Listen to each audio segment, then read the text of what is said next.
Namaste students, Khushro Betia, I JB and Dr. Y Chandrakala, Assistant Professor Jyoti Vidyapeeth, Women's University, Jaipur.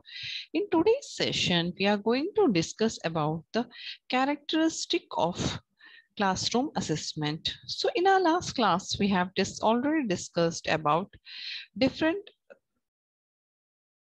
objective like assessment, measurement, test, examination, appraisal, evaluations, and how to interpret between among the assessment, evaluation, measurements. Okay, and what is the purpose of assessment? What are the principle behind the assessment? Okay, so today's class we will discuss about the characteristic of the classroom assessment. Okay.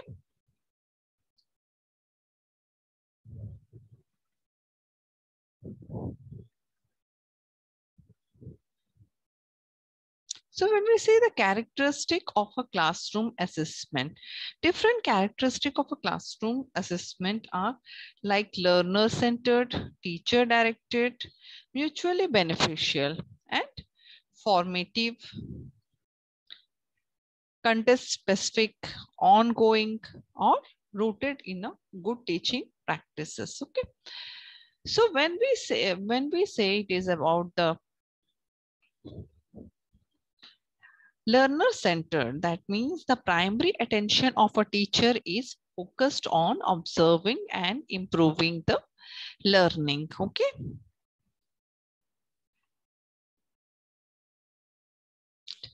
So here when you say it is a learner-centered, that means learner-centered teaching is an approach that places the learner at the center of the learning. Okay. This means that the learner or a student is responsible for learning while the tutor is responsible for facilitating the learning. Okay. So this is known as the student-centered learning. Okay. So what are the importance of the student-centered learning here? The learner-centered education use interactive strategies to engage the student and develop their abilities. Okay. These educational approaches help the student develop skills such as decision making and problem solving, teamwork, and presentation skills that are relevant to the current requirement of, as per the student. Okay, that means here you have to see the interaction or the strategies to be engaged the student in developing their abilities. Okay.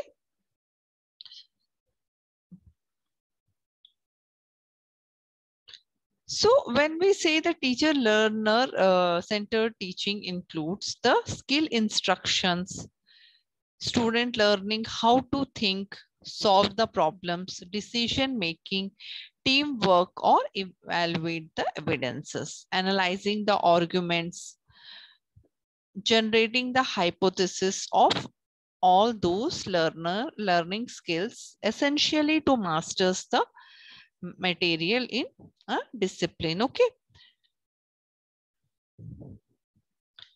So here the learner-centered teaching includes different skills. Okay. So when we say it is a learner-centered problems, so when I answer a question about the literature, student tend to move into the about the steps or consider into the main idea of the story sometimes, or sometimes they may not able to understand that.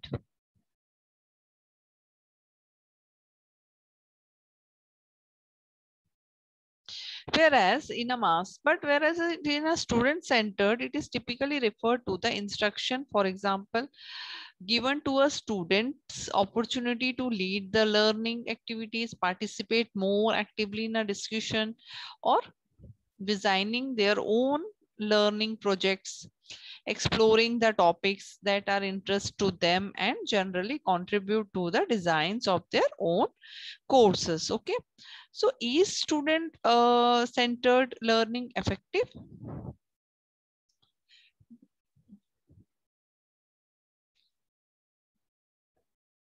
The effectiveness of the student learning here is based on the range of the benefits. Like what examples? For example, the in the reports shows in a research that they improve the academic performance and high level of engagement with learning process. Okay, so definitely this approach is beneficial. Student centered approach is beneficial. Okay,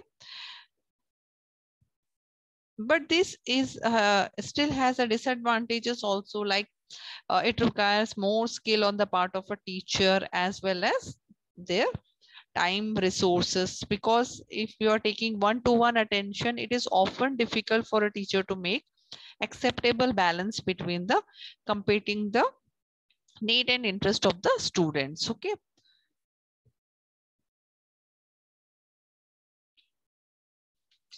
so learner characterized into the personal characteristic and that of the learning, such a large age with difference in age, gender, social demographic informations, or the characteristic or the academic characteristics such as the priority of knowledge or learning goals, learning strategies, or social or emotional characteristic, or having a group dynamic or individual emotions. So it vary with person to person, and the learning centered learner centered environment is more providing information or teaching skills and the educational approaches that focused on the participation concerned with that of the making a decision and problem solving ability in the child.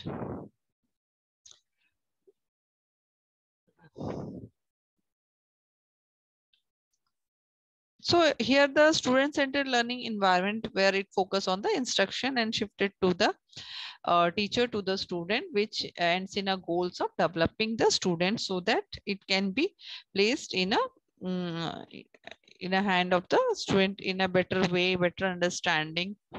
Okay.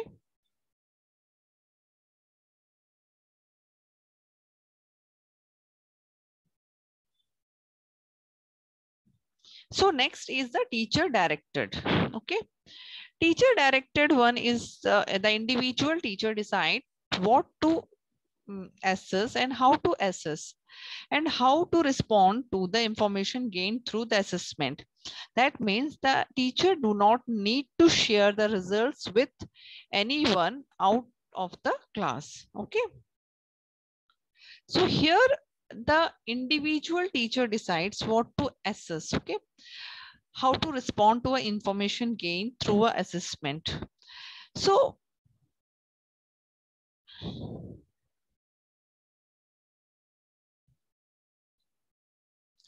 So here the teacher directed learning or instruction involves the teaching mathematical rules, concept, principles, or the problem solving strategy. This often includes modeling or a variety of examples or a guides which reviews and practices. Okay. So it's simply, it's any strategy initiated and guided primarily by the teacher. Okay. So which guides the students to perform any work in a proper way. Okay. For example, presenting a video or a film or to the students could be considered as a direct instructions, or even though the teacher is not actively instructing the student, but present the content was presented or the material was determined by the teacher. Or suppose here the certain discussions of skill sets or the subject given in a lecture or a demonstration or direct instruction instead of hand-on models or inquiring based on the learning methodology. Okay.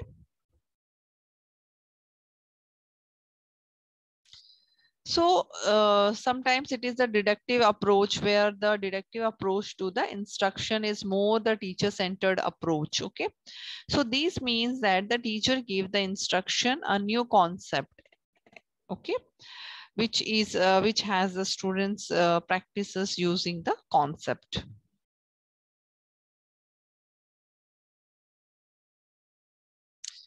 So when we see what is the difference basically by the teacher-centered and the learner-centered, teacher-centered, the instruction evaluation evaluates the student's learning, where the instructor solely evaluate the student's learning, but learner-centered is student evaluate their own learning and the instructor also evaluate. Okay.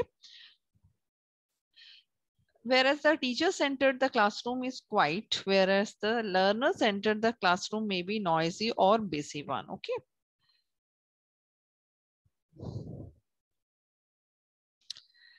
Third is the mutually beneficial. Mutually beneficial, where the students are actively participant. Students are motivated by the increased interest of the faculty for their success as a learner. Okay, so teacher improves their teaching skills and gains the insights. Okay, it is the mutually benefited one. Next is the formative one. Formative one with, where the assessment are more or never graded, or the assessment are more always anonymous in the classroom or often online. Okay, so assessment do not provide the evidence for evaluating or grading a student. Okay.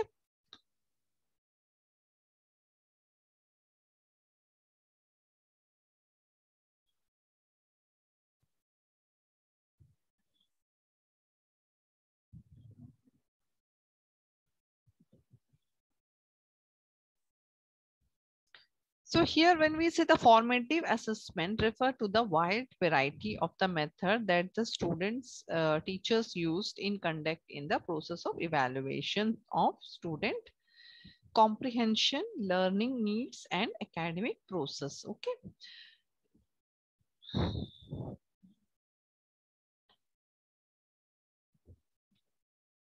So suppose, for example, the formative assessment includes asking student to draw concept map in class to represent their understanding of the topic. Okay. So submit one or two sentence identifying the main here, like when we say draw the map or give certain aspects. Okay. Or provide a model or a project. Okay.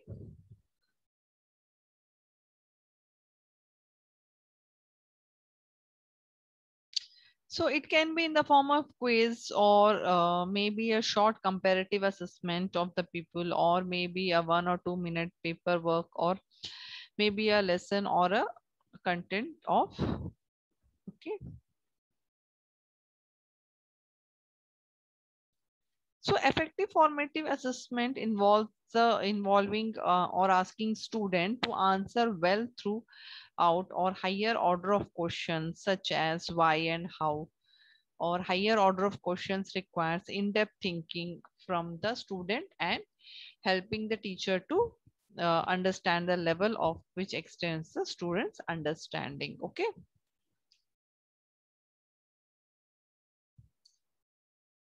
So here you can see different forms of assessment can be done in a different way.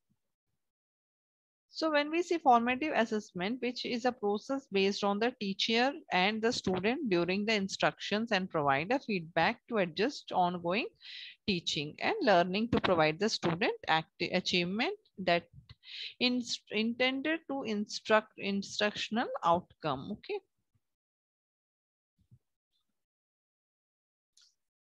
So there may be certain challenges also for including the formative assessment. That means here the teacher has to be expertised at formative assessment, which is a bit not feasible. And the second problem is the formative assessment is that take time. There is no point of formative assessment by a teacher if a teacher cannot identify, analyze, and respond the problem of an individual student. Okay. So here you have to see a different aspect of the student part, which has to be analyzed. Okay.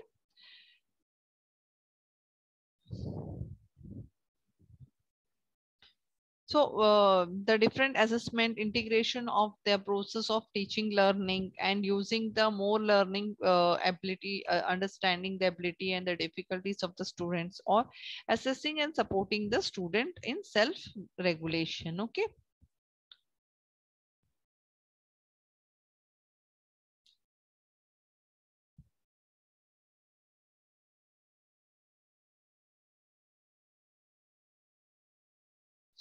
So here, according to the formative assessment, improving learning in the secondary classroom, here the formative assessment practices can be highly effective in raising the level of the student attainment, increasing the equity and of the students outcome, and improving the students and ability to learn. Okay.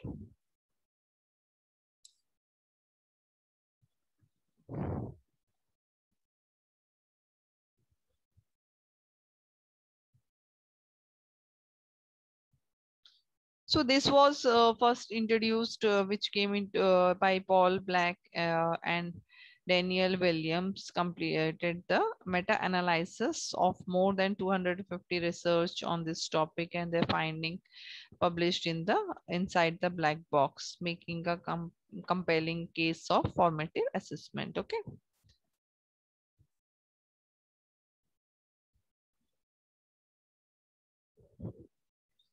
And it was who invented the formative assessment, like Michael coined the term formative and summative evaluations. Okay. So this may be a competitive questions examination point of view. This question can be asked. Okay. So the next assessment is the rooted in a good teaching practices, like uh, where the classroom assessment build on the good practices and making a feedback on the students learning more systematic and more flexible and more effective.